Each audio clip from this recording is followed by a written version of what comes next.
প্রীতি জিন্টা ১.৫ কোটি টাকার ঋণ মাফ কিভাবে? এই ব্যাংক কেলেঙ্কারি নিয়ে উঠেছে প্রশ্ন। ঋণের টাকা মিটিয়ে দিলেও এবার সেই টাকা নিয়ে উঠেছে ফের প্রশ্ন। ফের প্রশ্নের মুখে বলিউড অভিনেত্রী প্রীতি জিন্টার ঋণের টাকা মাফ। ইন্ডিয়া কোঅপারেটিভ ব্যাংকের ১২২ কোটি টাকা কেলেঙ্কারির মামলা এখন উঠে এসেছে তার নামে। কত টাকার ব্যাংক দুর্নীতি করেছেন তিনি? একটা সময় ছিল যখন বলিউডে তার নাম ছিল প্রত্যেকের মুখে মুখে। বলা হতো সেই সময়ে প্রীতি কোনো ছবিতে থাকলে সিনেমা হিট হওয়া প্রায় নিশ্চিত।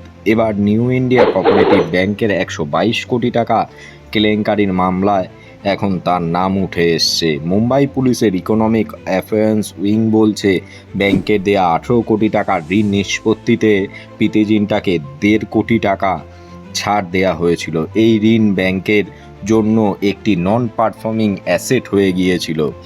আসলে কি হয়েছে? ৭ই জানুয়ারি ২০১১ সালে প্রীতি জিন্টাকে ১৮ কোটি টাকা ঋণ দেওয়া হয়েছিল। বিনিময়ে তিনি মুম্বাইয়ের একটি আবাসিক ফ্ল্যাট এবং সিমলার একটি সম্পত্তি বন্ধক রেখেছিলেন, যার মোট মূল্য ছিল প্রায় ২৭.৪১ কোটি টাকা। পরে এই ঋণ বাবদ ২০১২ সালে নভেম্বরের মধ্যে তাকে ১১.৪০ কোটি টাকা দিতে হয়েছিল। কিন্তু টাকা দিতে দেরি হওয়ার কারণে এই ঋণটি ৩১শে মার্চ ২০১৩ সালে এনপিএ ঘোষণা হয়েছিল। সেই সময় বকেয়া পরিমাণ ছিল প্রায় ১১.৪৭ কোটি টাকা। পরবর্তীকালে এপ্রিলে ২০১৪ সালে ব্যাংক প্রায় ১.৫ কোটি টাকা ছাড় দিয়ে অবশিষ্ট টাকা শোধের প্রস্তাব দেন বলিউড অভিনেত্রীকে।